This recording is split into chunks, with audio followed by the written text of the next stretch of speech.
Morning friends, હવે આપણે chapter 5 માં છેલ્લા લેક્ચરમાં સ્વાધ્યાયના 5.6 સુધીના દાખલા પૂર્ણ કર્યા હતા. હવે આપણે આગળ વધીએ છીએ 5.7 તરફ. આગળના દાખલા જો હજુ પણ તમારે જોવાના બાકી હોય તો મારા વિડિયો જોઈ લેવા, જેથી તમને ખ્યાલ આવી જાય. બરોબર છે? 5.7 ની અંદર શું કહે છે કે magnetic moment 1.5 joule. Magnetic moment એટલે કે m.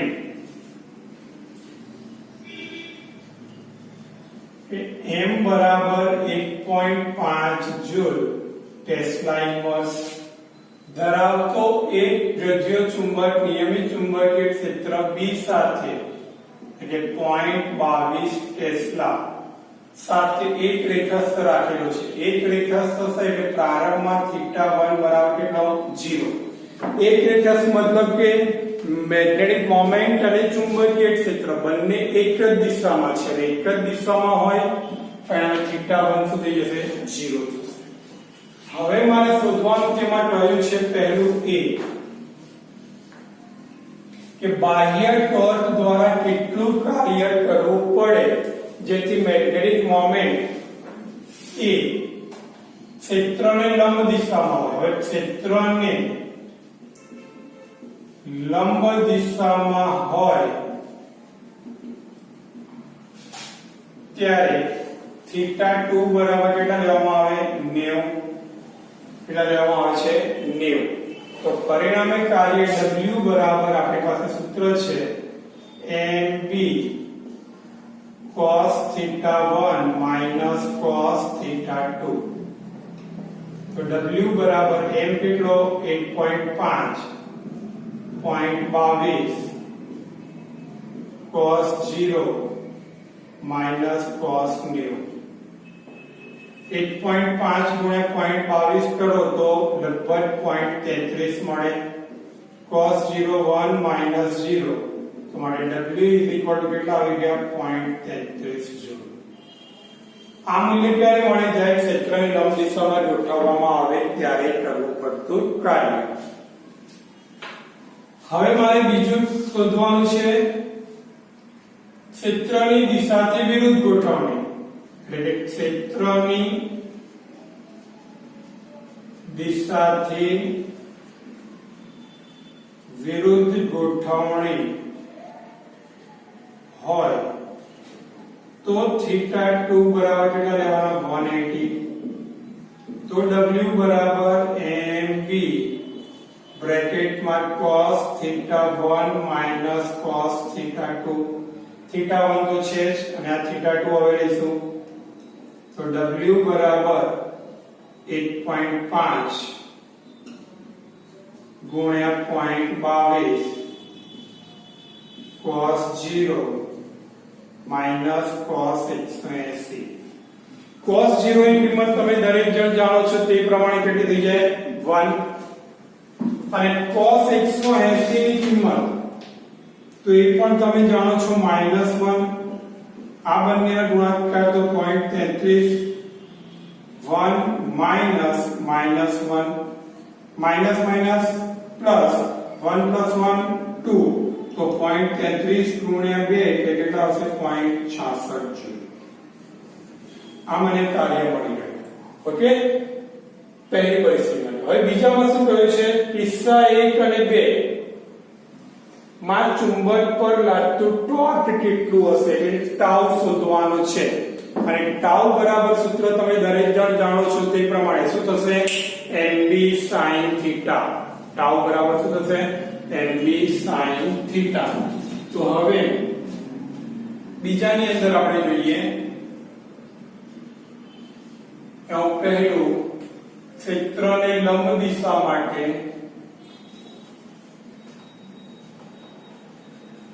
તો θ બરાબર 90 લઈશું. લંબ દિશા માટે θ બરાબર કેટલા લઈશ 90.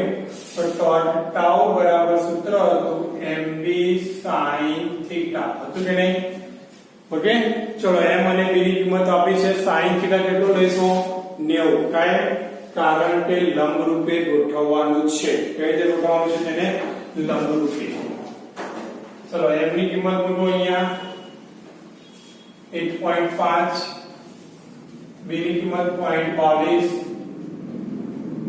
sin 90, sin 90 ની કિંમત કેટલી થાય 1 એટલે 0.33 ગુણ્યા 1 અને tau બરાબર 0.33 જૂલ. સોરી ટોર્ક છે ને એટલે ન્યૂટન મીટર. બરોબર છે. હવે બીજું કઈ રીતે ગોઠવવાનું છે? તો બીજું ગોઠવવાનું આપણને કહ્યું છે ક્ષેત્રની દિશાથી વિરુદ્ધ. વિરુદ્ધ એટલે કેટલા લેવાના 180. વિરુદ્ધ એટલે કેટલા લેવાના 180. તો બીજાની અંદર ક્ષેત્રની દિશાથી વિરુદ્ધ દિશા માટે થીટા બરાબર 180. તો પરિણામે tau બરાબર mb sin થીટા. તો માટે tau બરાબર 0.33 સોરી 1.5 ગુણ્યા 0.22 ગુણ્યા sin 180. ચલો વિદ્યાર્થી મિત્રો sin 180 એટલે કે sin પાઈ. sin 180 એટલે શું થાય sin પાઈ. sin પાઈ ની કિંમત કેટલી થાય? તો સાહેબ sin પાઈ ની કિંમત 0. તો માટે tau = 0. ઓકે. તો આ અહીંયા આપણો દાખલા નંબર 5.7 પૂર્ણ થયો. હવે આગળ વધીએ આપણે 5.8 તરફ. કે 2008 એટલે કે n બરાબર 2000 1.6 × 10⁻⁴ મીટર સ્ક્વેર જેટલા આડછેદનું ક્ષેત્રફળ ધરાવતા સોલેનોઇડ એટલે કે એ આપેલ છે 4 એમ્પિયર પ્રવાહ પસાર થાય છે. તો અહીંયા ઉકેલમાં જોઈએ આપણે કે n બરાબર 2000 આપેલા છે. આડછેદનું ક્ષેત્રફળ એ આપણને આપ્યું છે 1.6 × 10⁻⁴ મીટર સ્ક્વેર.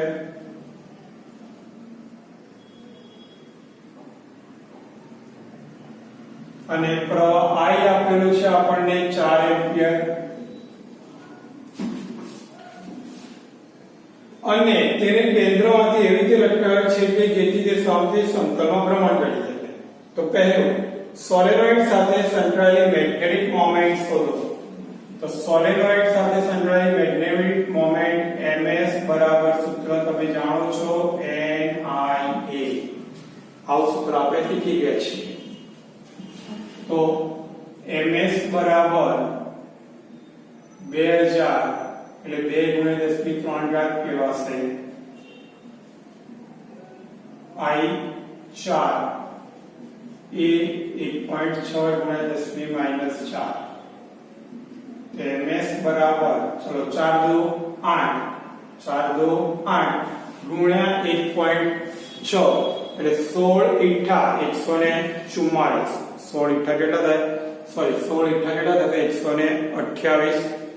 કેટલા થશે? 128. એ રીતે ગણતરી કરો બધી જ તમે તો પરિણામે તમને જવાબ મળશે 128 ગુણ્યા 10⁻². કેટલી ઘાત મળશે? 10⁻².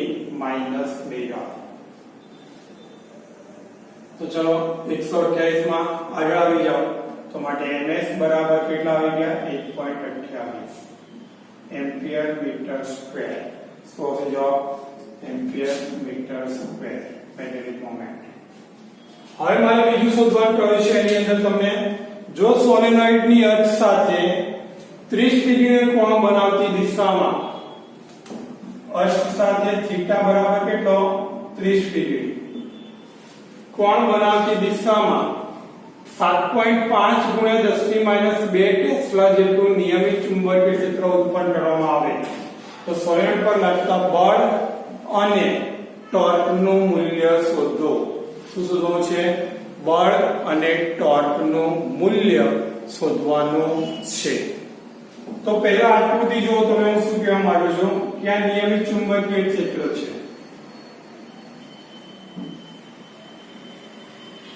એની અંદર આ સોલેનોઇડ રાખેલો છે.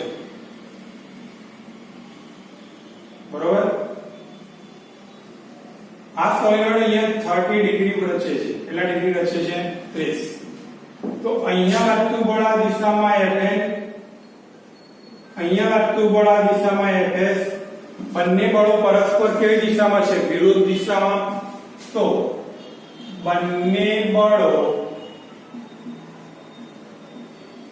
પરસ્પર વિરુદ્ધ દિશામાં હોવાથી F બરાબર શું થઈ જશે? 0 ન્યૂટન. શું થઈ જશે? F બરાબર 0 ન્યૂટન. ત્યારબાદ મારે શોધવાનું છે બીજું ટોર્ક. ટોર્ક એટલે કે ટાઉ. ટોર્ક એટલે શું થઈ જશે? ટાઉ. અને ટાઉ બરાબર આપણી પાસે સૂત્ર હતું mv cos theta. Sorry, tau બરાબર mv શું આવે? sin theta. n કેટલો આપે છે? 1.28 સાહેબ. બી ચુંબકીય ક્ષેત્ર 7.5 ગુણ્યા 10 ની માઈનસ 2. થીટા 30 1.28 ગુણ્યા 7.5 ગુણ્યા 10 ની માઈનસ 2 અને sin 30 ની કિંમત 1/2. કેટલી આવશે? 1/2. બધી જ કિંમતો અહીંયા મૂકી દીધેલી છે. એની કેલ્ક્યુલેટર વડે ગણતરી કરો. શું કરવામાં આવે? ગણતરી. તો પરિણામે ટાઉ બરાબર જવાબ આવશે 480. કેટલા આવશે? 480 અથવા તો સોરી 48 ગુણ્યા 10 ની માઈનસ 3. ટોર્ક એટલે ન્યૂટન ઇન્ટુ મીટર. સો ન્યૂટન ઇન્ટુ મીટર. અથવા તો જૂલ લખો તો પણ ચાલે. આ મને એનો જવાબ મળે. ઓકે, તો અહીંયા આપણો આ દાખલો પણ શું થાય છે? પૂર્ણ થાય છે. એટલે ખાસ ધ્યાન રાખજો, બંને દાખલા IMP છે. હજી આપણે આગળ દાખલા ભણવાના જ છે, એટલા માટે ખાસ જોઈએ. ઓકે વિદ્યાર્થી મિત્રો, તો આપણે લાસ્ટમાં ઉદાહરણ સ્વાધ્યાયના દાખલા નંબર 5.8 પૂર્ણ કર્યો. હવે આપણે આગળ જોઈએ 5.9 કે 5.9 શું છે? કે 16 આંટા અને 10 સેમી ત્રિજ્યા. એટલે કે આંટાની સંખ્યા n આપણને આપેલ છે 16. આંટાની સંખ્યા n બરાબર કેટલા આપેલા છે આપણને? 16. ના ઉકેલમાં આપણે લખીશું n બરાબર 16. 10 સેમી ત્રિજ્યા એટલે કે r બરાબર 10 સેન્ટીમીટર. મીટરમાં ફેરવો તો 0.1 અને 0.1 ન લખો અને 10 ની માઈનસ 11 લખો તો પણ ચાલે. વર્તુળાકાર ગૂંચળું 0.75 એમ્પિયર વિદ્યુત પ્રવાહ ધરાવે. I બરાબર 0.75 એમ્પિયર. 5 ગુણ્યા 10 ની માઈનસ 2 ટેસ્લા મૂલ્ય ધરાવતા બાહ્ય ક્ષેત્રને લંબરૂપ. B બરાબર આપ્યું છે 5 ગુણ્યા 10 ની માઈનસ 2 ટેસ્લા. સાથે લંબ રૂપે સ્થિર રહેલું છે. ક્ષેત્રની દિશાને લંબ અને ગૂંચળાના સમતલમાં રહેલી અક્ષને અનુલક્ષીને ગૂંચળું મુક્ત ભ્રમણ કરી શકે છે.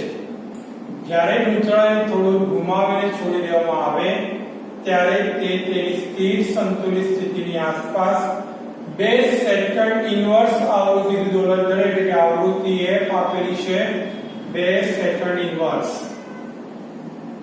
ગૂંચળાની તેની ભ્રમણ અક્ષને અનુલક્ષીને જડત્વની ચાર્જ માત્રા એટલે કે I મારે શોધવાનું છે. હવે વિદ્યાર્થી મિત્રો, અહીંયા બે I થશે. વિદ્યુત પ્રવાહનો I પણ થશે અને જડત્વની ચાર્જ માત્રાનો પણ I થશે. બંનેમાં કન્ફ્યુઝન ઉત્પન્ન ન થાય તે માટે હું આ જે I છે એને સ્મોલ I કરી દઉં છું. કેવો I કરું છું? એને સ્મોલ I કરી નાખું છું. વિદ્યુત પ્રવાહની સંજ્ઞાઓ શું લઉં છું? Small I. તો હવે આપણે આવું સૂત્ર આગળ શીખી ગયા હતા. તો T બરાબર 2 pi under root I upon mv આવું શીખી ગયા હતા. દરેકને યાદ હશે. હવે આમાંથી વર્ગમૂળ દૂર કરીશ. શું કરવાનું? વર્ગમૂળને દૂર. તો માટે t સ્ક્વેર બરાબર 4 pi square under I upon mv. મને તો રકમમાં શું આપેલું છે? આવૃત્તિ. આ શું છે આવર્તકાળ તો આપણે ભણી ગયા છીએ કે આવર્તકાળના વ્યસ્તને શું કહેવામાં આવે છે આવૃત્તિ એટલે કે આનું શું કરી આપીશ વ્યસ્ત એટલે 1/f² બરાબર 4π² I/mv ચલો આ f² છે હો મિત્રો ધ્યાન રાખજો ખાસ આમાંથી મારે આ જડત્વની ચાર્જ માત્રા શોધવાની છે એટલે એને હું કરતા હાથમાં કરી નાખીશ તો માટે I બરાબર કરતા બનાવતો આ સાઈડ આવી આ છેદમાં આવી જશે તો mv છેદમાં શું આવશે 4π² f² 4π² f² મિત્રો m એટલે ડાયપોલ મોમેન્ટ બરોબર તો સોલેનોઇડ અહીંયા કહ્યું છે તમને રકમની અંદર ગૂંચળું જો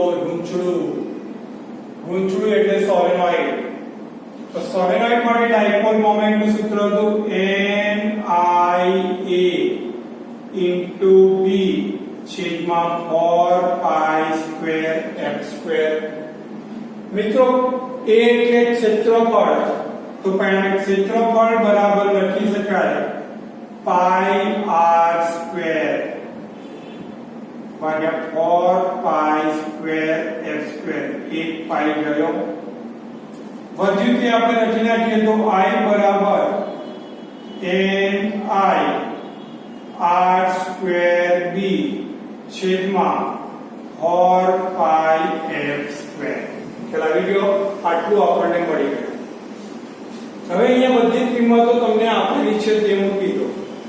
તો માટે I બરાબર ચલો n કેટલો આપ્યો આટા 16 I 0.75 R 10⁻1 ઘાત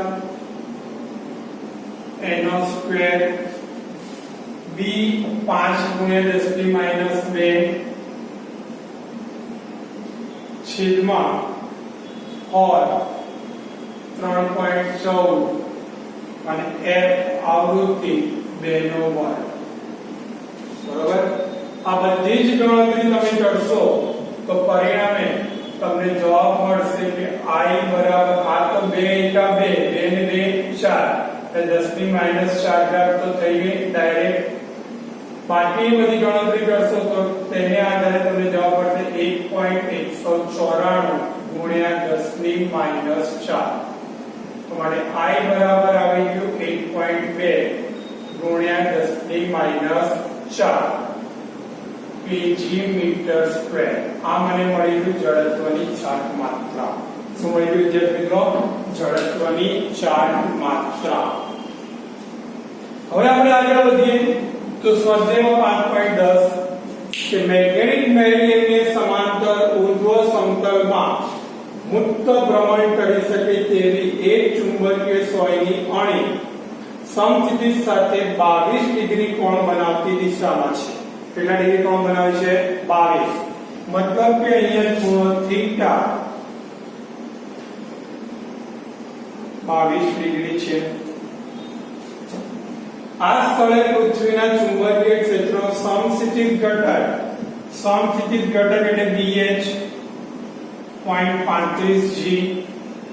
તો આ સ્થળે પૃથ્વીના ચુંબકીય ક્ષેત્રનું મૂલ્ય શોધો એટલે કે B શોધવાનું છે.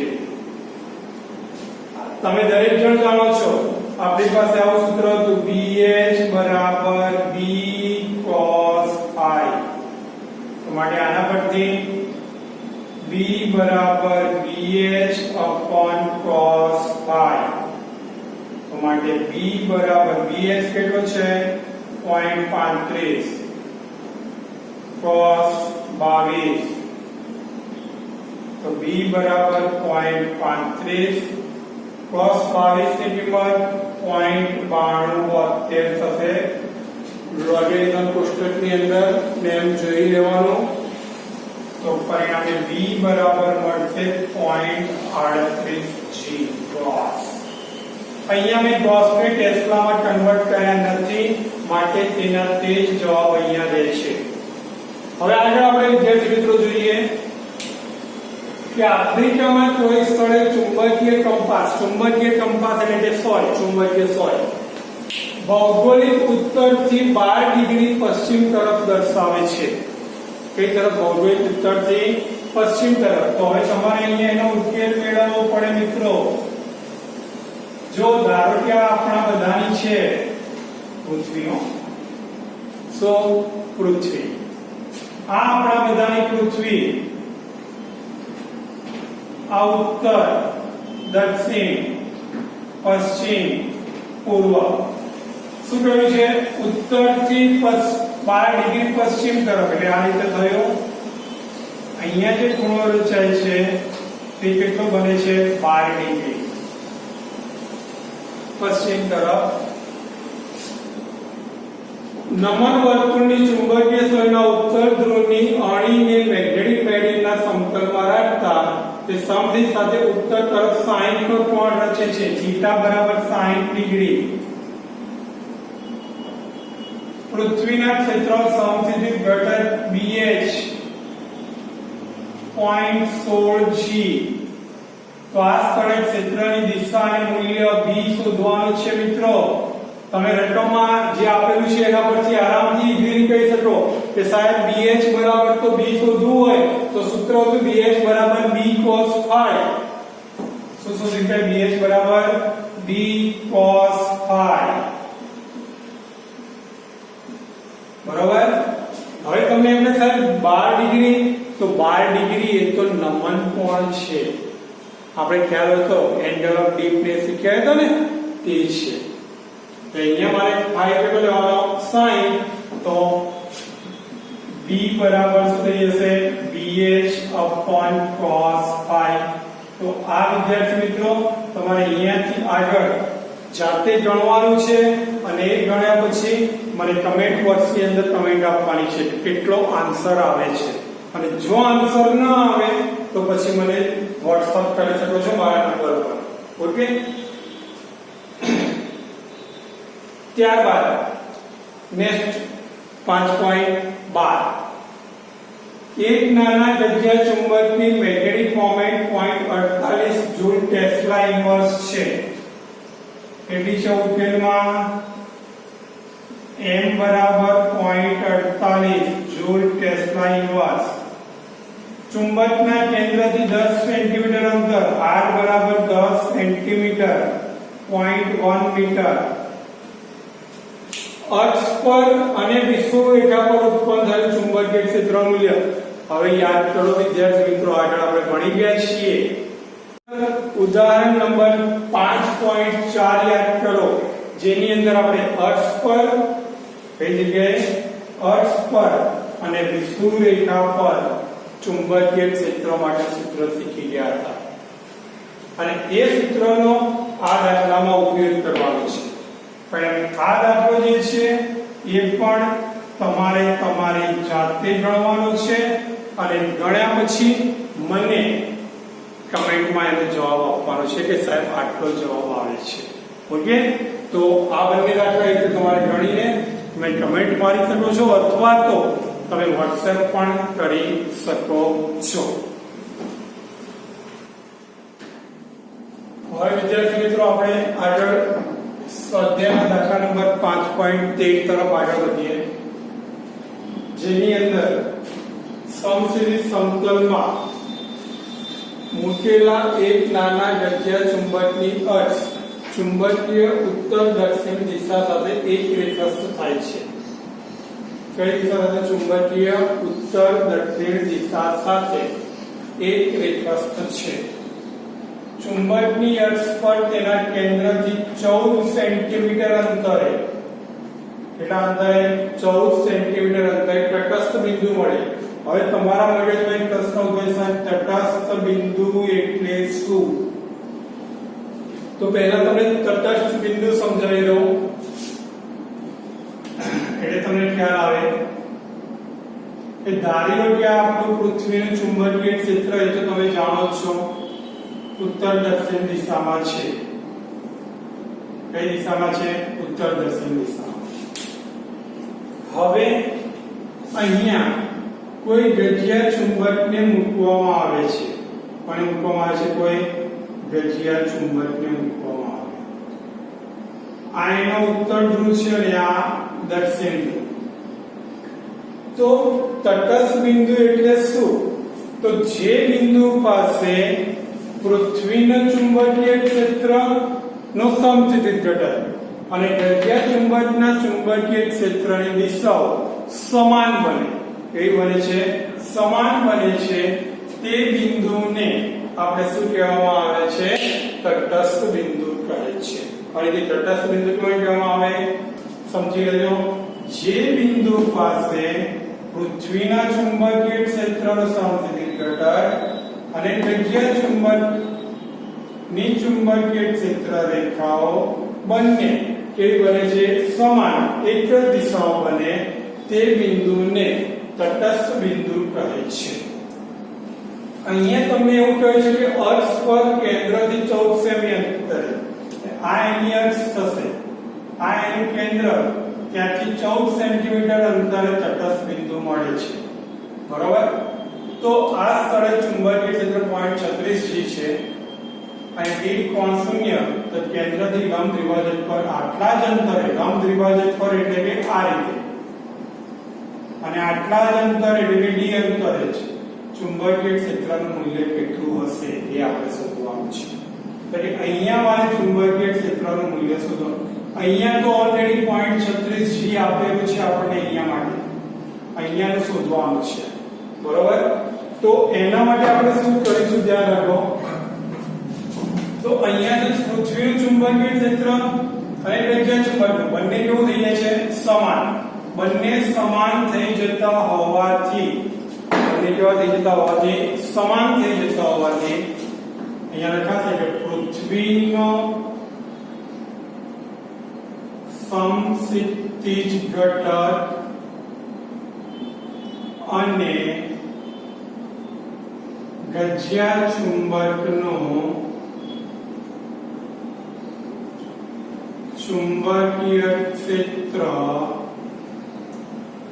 એક જ દિશામાં તથા સમાન થાય માટે B બરાબર BH. તો માટે B બરાબર તો અક્ષ પર આપણે આપેલું છે એટલે અક્ષીય ચુંબકીય ક્ષેત્રનું સૂત્ર μ0/4π 2m/r3. BH બરાબર આપણે શીખી ગયા D cos phi. અહીંયા રકમમાં તમને દીઠ કોણ 0 આપેલો છે એટલે phi બરાબર 0 લઈ લેવાના. તો માટે μ0/4π ની કિંમત 10⁻⁷ ફિક્સ છે. 2m/r3 B cos 0. cos 0 એટલે 1. મારે n શોધવાનું છે તો n ને હું કરતા બનાવીશ તો BR3 આ બની જશે 2 × 10⁻⁷. ચલો બધી જ કિંમતો અહીંયા મૂકી દો. BR3 2 10⁻⁷. તો બધી જ કિંમતો મૂકીશ. B ની કિંમત આપણને આપેલી છે 0.36. G છે એટલે 10⁻⁴. R કેટલું આપે છે? 14 સેન્ટીમીટર. એટલે 14 સેન્ટીમીટર ને મીટરમાં ફેરવો 10⁻². એનો ઘન છેદમાં 2 10⁻⁷.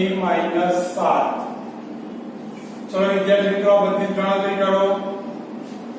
તો બધી જ્યારે ગણતરી કરવામાં આવશે 0.36 × 14 × 14 ભાગ્યા 2 આ બધી જ ગણતરી કરવામાં આવશે તો એનો જવાબ મળશે 0.300 49 ગુણ્યા 6 4 10 ઉપર જશે એટલે બરોબર પ્લસ થઈ જશે એટલે કેટલી ઘાત આવશે 10⁻³ કેટલા છે 0.300 ગુણ્યા 10 ની કેટલી ઘાત આવે છે 3 પોઈન્ટ પાછળ આવી જાઓ તો m બરાબર આવી જાય છે 0.5 એમ્પિયર મીટર. m². આ m એટલે જે ચુંબકને મૂકેલું છે તેની ડાયપોલ મોમેન્ટ મળી ગઈ મને. હવે આમાંને આમાં જ આગળ જોઈએ આપણે. કેન્દ્રથી તેના લંબ દ્વિભાજક પર આટલા જ અંતરે, લંબ દ્વિભાજક એટલે કે લંબ રૂપે ચુંબકીય ક્ષેત્રનું મૂલ્ય કેટલું હશે? હવે લંબ દ્વિભાજક પર મૂકેલું હોય ત્યારે મારે ચુંબકીય ક્ષેત્રનું મૂલ્ય શોધવાનું છે. તો જ્યારે લંબ દ્વિભાજક પર મૂકવામાં આવે ત્યારે વિષુવવૃત્તીય ચુંબકીય ક્ષેત્ર મળે છે. પરિણામે B બરાબર μ0/4π m upon શું આવશે r3. અક્ષ પર 2m હતું, અહીંયા શું આવશે m. આની કિંમત તો તમે દરેક જણ જાણો છો જ, 10 - 7. m આપણને મળે છે 0.5 અને તેટલા જ અંતર એવું કહ્યું છે એટલે 14 × 10 - 2 નો સ્ક્વેર. તો પરિણામે આ બધી જ જો તમે ગણતરી કરશો તો જવાબ મળશે 182.2 × 10 - 7. તો માટે b બરાબર 3 પોઈન્ટ આગળ આવી જાઓ એટલે 0.182 × 10 - 4 એટલે b બરાબર મળી જાય છે 0.182 ટેસ્લા. સોરી 10 ની 4 છે એટલે cos. બરોબર. આ જે b મળ્યું તે મને પૃથ્વી માટે મળ્યું b. મારે ધારો કે તમને આગળ અને આ દાખલામાં એવું પણ આપી દીધેલું છે, રકમમાં નથી કહ્યું પણ ક્યારેક એવું કહ્યું હોય કે પરિણામી ચુંબકીય ક્ષેત્ર શોધો.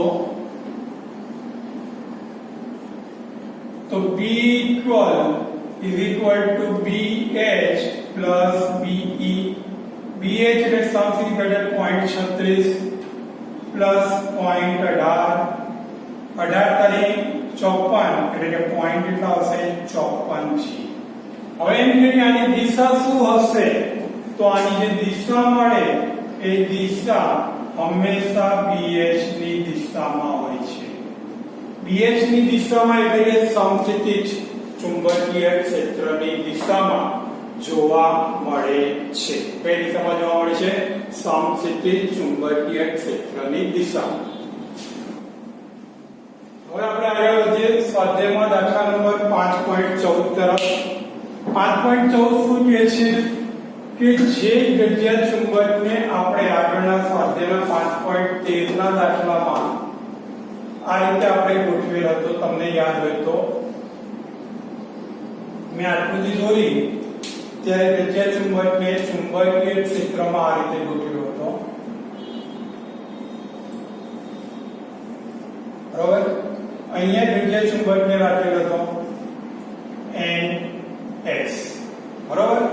હવે એવું કહે છે જગ્યા ચુંબકને 180 ડિગ્રી જેટલું ઘુમાવવામાં આવે એટલે આને આખો ઘુમાવી દેવામાં આવે તો શું થશે? આ ઉત્તર ધ્રુવ આ બાજુ આવી જશે, દક્ષિણ ધ્રુવ આ બાજુ આવી જશે. ત્યારે નવા તટસ્થ બિંદુ ક્યાં મળશે તે મારે શોધવાનું છે. નવા તટસ્થ બિંદુ ક્યાં મળે છે તે શોધવાનું છે. તો સીધી વસ્તુ છે કે જગ્યા ચુંબકને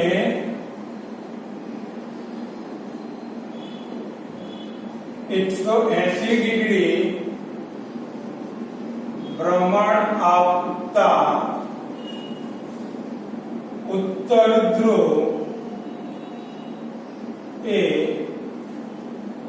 ભૌગોલિક ઉત્તર ધ્રુવ તરફ ગોઠવાય. પરિણામે તટસ્થ બિંદુ વિષુવવૃત્ત પર મળે છે. ક્યાં મળે છે? વિષુવવૃત્ત પર મળે છે.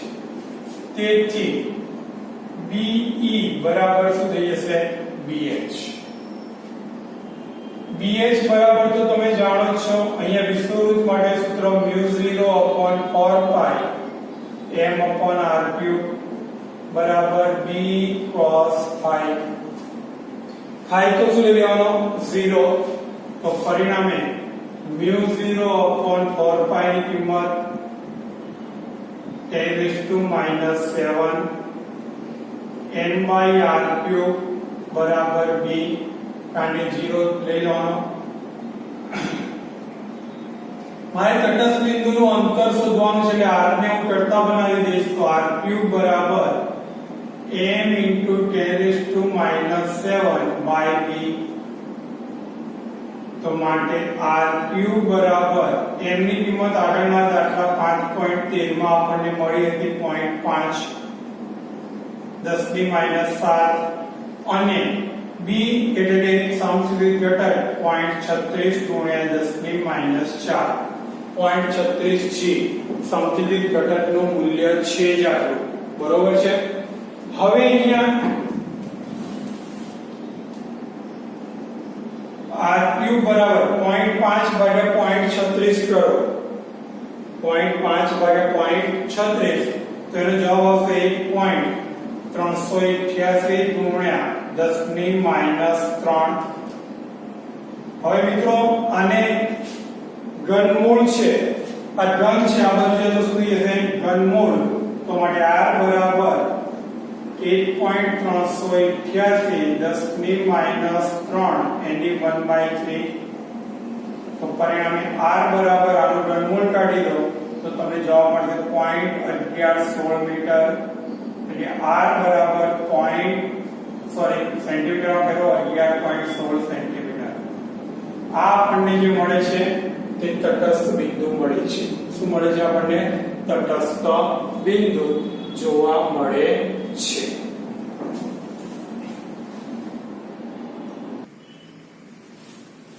હવે આપણે આગળ અભ્યાસ કરીશું સ્વાધ્યાયમાં છેલ્લો દાખલો દાખલા નંબર 5.15 કે 5.25 × 10⁻² joule tesla inverse magnetic moment એ મેગ્નેટિક મોમેન્ટ આપેલી છે આપણને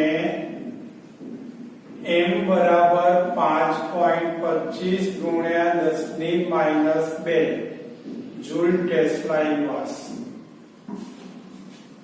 ધરાવતા નાના ગજિયા ચુંબકને તેની અક્ષ પૃથ્વીના ચુંબકીય ક્ષેત્રની દિશાને લંબ રહે તે રીતે રાખે છે એટલે પૃથ્વીનું ચુંબકીય ક્ષેત્ર અને ગજિયા ચુંબકની અક્ષ બંને પરસ્પર કેવી છે લંબ તો ચુંબકના કેન્દ્રથી તેના લંબ દ્વિભાજક પર કઈ જગ્યાએ તેના લંબ દ્વિભાજક પર અને તેની અક્ષ પર કેટલા અંતરે ચુંબકીય ક્ષેત્ર પૃથ્વીના ચુંબકીય ક્ષેત્ર સાથે 45 કોણ બનાવતું હશે આ સ્થળે ચુંબકીય ક્ષેત્ર 0.42 છે પૃથ્વીનું એટલે કે સમસ્થિત ઘટક BH સો સમસ્થિત ઘટક BH 0.42 G છે એટલે 0.42 10⁻⁴ ટેસ્લા કેટલા અંતર એટલે કે r મારે શોધવાનું છે શું શોધવાનું છે r તો ચલો પહેલા માટે a અને b આપેલું છે તો તેના લંબ દ્વિભાજક માટે આપણે જોઈએ તો ધારો કે આ પૃથ્વી ગજ્ય ચુંબક છે તેનું લંબ દ્વિભાજક એટલે આ રીતે થઈ જશે તો પૃથ્વીનું ચુંબકીય ક્ષેત્ર જે છે તે અહીંયાથી હું ધારો કે આ રીતે છે બરોબર તો પરિણામે અહીંયા જે ઘટક મળશે તે લંબ દ્વિભાજક પર BH આટલા r અંતરે આપણને તટસ્થ બિંદુ મળે છે આ જે થશે તે પરિણામે ચુંબકીય ક્ષેત્ર B' તો એનો આ ઘટક BH એટલે B cos phi થઈ જાય શું થઈ જશે B cos phi તો પરિણામે B'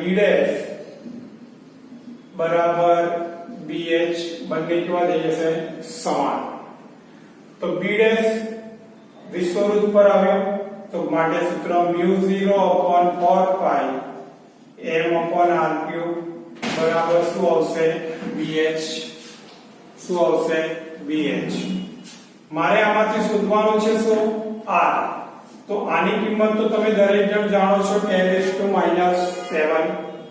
તો r³ ને ડાયરેક્ટ કરતા બનાવી દઈએ અગાઉના દાખલાઓ પ્રમાણે જ. તો થઈ જશે n 10⁻⁷ ગુણ્યા m છેદમાં r³ bh. તો માટે r³ બરાબર 10⁻⁷.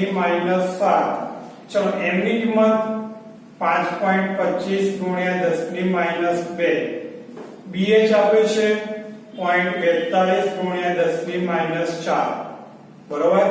તો આ બધી જ જો ગણતરી કરવામાં આવે તો પરિણામે r³ બરાબર તમને મળશે 125 ગુણ્યા 10⁻⁶. કેટલી મળશે? 125 ગુણ્યા 10⁻⁶. તો માટે ઘન દૂર કરો તો હવે ઘનમૂળ 125 નું ઘનમૂળ કેટલું થઈ જાય? 5. 10⁻⁶ છે એટલે 10⁻² મીટર.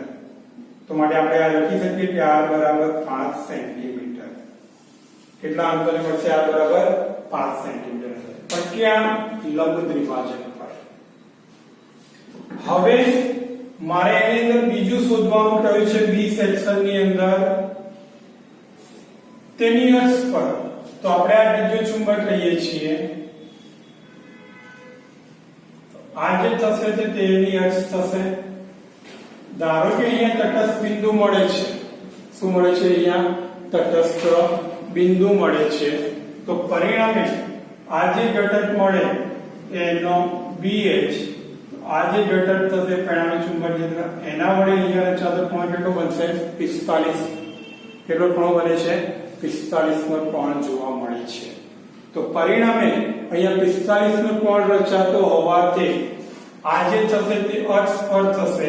એટલે B અક્ષ બરાબર BH. અક્ષ માટે સૂત્ર μ0/4π 2m/r³ બરાબર શું આવશે? BH. r શોધવાનો છે તો r³ બરાબર 10⁻⁷ ગુણ્યા 2 ગુણ્યા m છેદમાં BH. તો r³ બરાબર ચલો 10⁻⁷ 2 m આપેલી છે ડાયપોલ મોમેન્ટ 5.25 10⁻². BH ની કિંમત 0.42 10⁻⁴. ચલો આ બધી જ ગણતરી કરો. સો આ બધી જ ગણતરી કરવામાં આવે તો પરિણામે r³ તમને મળશે 250 ગુણ્યા 10⁻⁶. બરોબર છે. તો અગાઉની જેમ જ 250 ગુણ્યા 10⁻⁶ એની 1/3 ઘનમૂળ કાઢી નાખો તો છેલ્લે તમને એનો જવાબ મળશે 6.3 સેન્ટીમીટર. કેટલો મળશે? 6.3 સેન્ટીમીટર જેટલો તમને અહીંયા જવાબ જોવા મળે છે. ઓકે. તો અહીંયા વિદ્યાર્થી મિત્રો આપણે સ્વાધ્યાયના દાખલા બધા જ પૂર્ણ થાય છે. તો દરેકે આ દાખલા તૈયાર કરી લેવી, કારણ કે નેક્સ્ટ એક્ઝામ જે આપણે આવશે છે એની અંદર આ ચેપ્ટરના દાખલા પૂછાવાના, દાખલા અને થિયરી પૂછાવાની છે.